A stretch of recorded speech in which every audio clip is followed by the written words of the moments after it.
Hey guys, it's Donald the Solo RPG guy here again. And I just made a video about solo role playing and one way of doing it. And as I was waiting for the video to upload, I grabbed this right here. Well, actually, let me go ahead and state in front of you are 3 different products that I have reviewed. Now, just so you guys know, I'm not getting paid to do this. The only money I am making is the money I make from your support by clicking on the appropriate drive-through links below. Everything that you have seen on my channel, with the exception of one item, I've paid with my own hard-earned money, or whatever money I may get as affiliate commissions on Drive-Thru RPG. The only item that I didn't pay for was the Kickstarter product that I got the prototype of, Legends of Novus, which that Kickstarter campaign is actually going pretty awesome right now. But anyway, going back to what I was talking about before, I was sitting there, the video's uploading, and I looked over at my stuff, and I started putting it away, but then I started playing with my new toy, the Axebane's Deck of Many Dungeons. I looked at it, and I was like, okay, cool. I looked at it, and I'm like, I'm looking at the money, and the money is a little high for utilizing in the Forbidden Lands. Like I said, these cards were designed for 5th edition D&D. So the overall point of this video is showing you just a little conversion process or something that was flowing through my mind, maybe help spark some ideas for you guys. Now, obviously I'm utilizing these 3 products, but you can use whatever resources you have available. But I was sitting there and I'm like, okay, I got all these games, I got all these books. Well, what if I want to play a quick, easy game that don't require me referencing a whole lot of different stuff? So I'm sitting here, I'm looking, and if you watch the video that's actually currently uploading right now, I told you that I was using the money system out of the Forbidden Lands. And I look at the monsters, and these monsters are from 5th edition D&D, although some of them do exist in both Forbidden Lands and Shadow of the Demon Lord.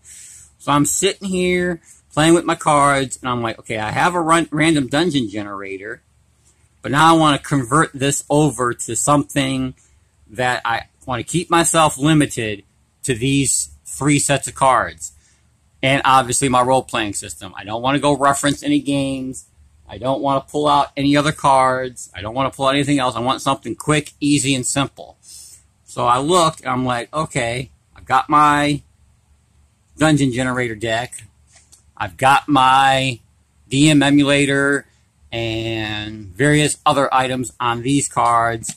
And then I have my side quest decks. I'm sitting there and I look at the Dungeon Caves and Ruins Fantasy one, and I'm like, okay, I want to create a character and take him on a dungeon run. So let's first gravitate and give us a story. So I can either look through the cards or randomly pick one until I find one that's actually a dungeon. So let me just sit here and look at one and see if we can find a good one.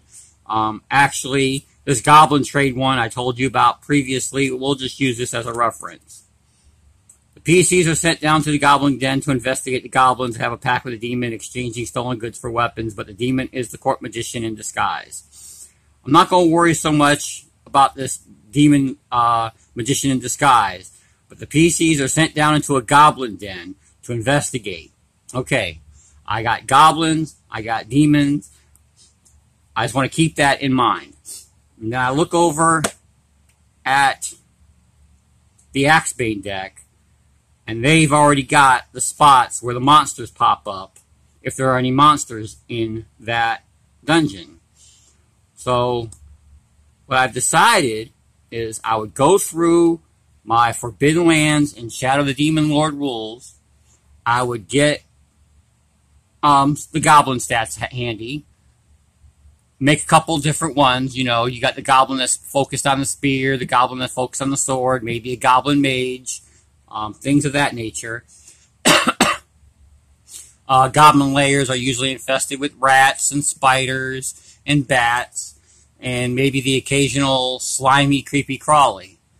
I can go ahead and instead of paying attention to this monster chart, I can write out my own monster encounter table using that goblin theme, and then just decide to myself, okay, it's going to be a, grab our cards, give them a quick shuffle, we'll pretend I shuffled, a 7-level dungeon.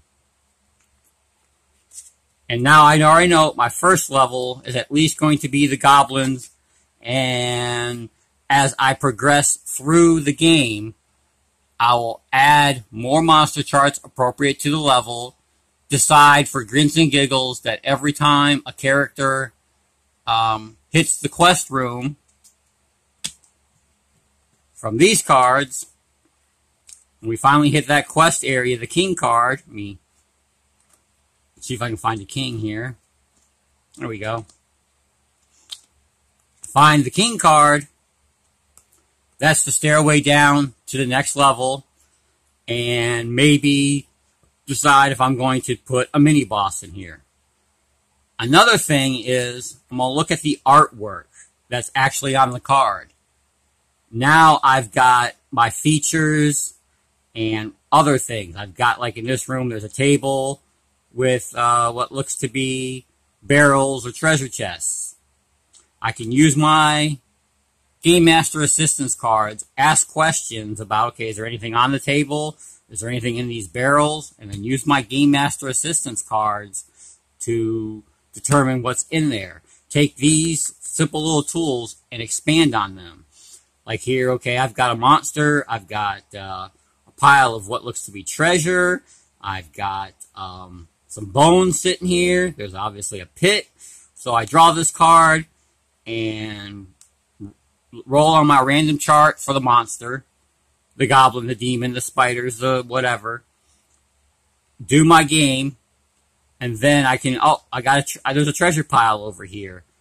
I have decided that any treasure pile that is open and exposed and not really protected by much, that will be the simple finds table on Forbidden Lands. Something that's maybe behind a secret door, that moves up to the next level, I believe, which is Precious, or something like that. But I can look at my Forbidden Lands book, roll on that chart, and use that for my money. And on cards like this, which have random stuff on it, well, okay, let's say I rolled Broken Glass Bottle. Well, I can use my Game Master Assistance cards to help me and see if this glass bottle means anything.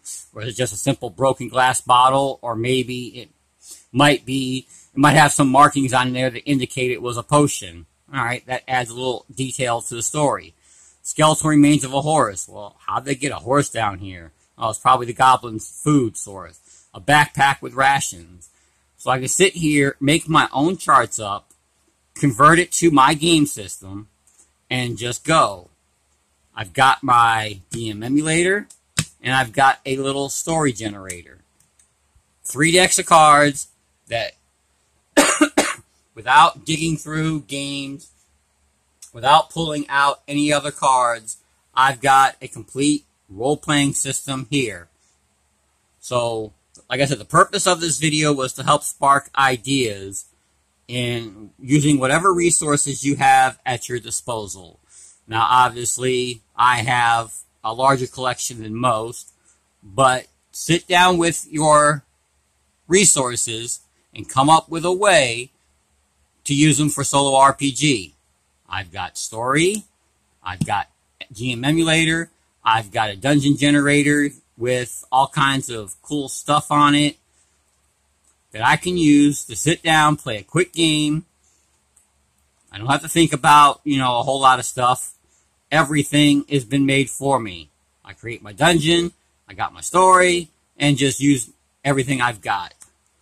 I hope this kind of helps you, and while you're doing whatever it is you got to do to get, the stuff you want for your particular role-playing game. Obviously, I'm heavy into fantasy, but I know there are a lot of people that are into sci-fi and Old West and Steampunk and Call of Cthulhu and all the other types of role-playing games that are out there. But look through your collection and just convert it to whatever you're doing that makes your solo gaming fun. I hope this video was somewhat helpful. If you have any comments, feel free to put it below. Do all the normal YouTube stuff. If you like my stuff, please subscribe. You can support the channel by, if you want to make any purchases through DriveThruRPG, please come visit one of my videos and use the DriveThruRPG link to make your purchases. That will help support me, support this channel. And when I find a good product on the site, because I have bought some products from DriveThruRPG that were junk. I wouldn't recommend them. But then I've also found other products that are great. So please, if you can, support the channel by utilizing my links. Do all the standard YouTube stuff, like, subscribe, and share if you want. Feel free to comment, ask me any questions. I try to answer all of them. Bear in mind, I do have a life outside of this, but I will try to get to you as soon as possible. I want to throw out some other recommendations, if you're not already. Artichoke Dip. Everyone should be subscribed to his channel. Geek Gamers. Warhammer Fritz. And another person actually just came to mind that I forgot.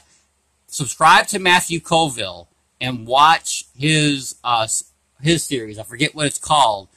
But he actually, if you have very little experience in DMing, his channel, he helps a lot of people get started with DMing in 5th edition. So if 5th edition is your thing, watch his videos. If 5th edition isn't your thing, still watch his videos. Because his campaign diaries and all the advice he gives, and being a DM, especially a starter DM, you can take that information and utilize it for your own RPG games. Even though I've been playing for 30 plus years, every once in a while he'll throw out that little tiny nugget that, you know, sparks the idea in my head that, okay, I could take that and import it in my my regular DMing as well as my solo play. So, like I said, I hope this video was helpful. Do the standard YouTube stuff. Use the drive-through links when you can.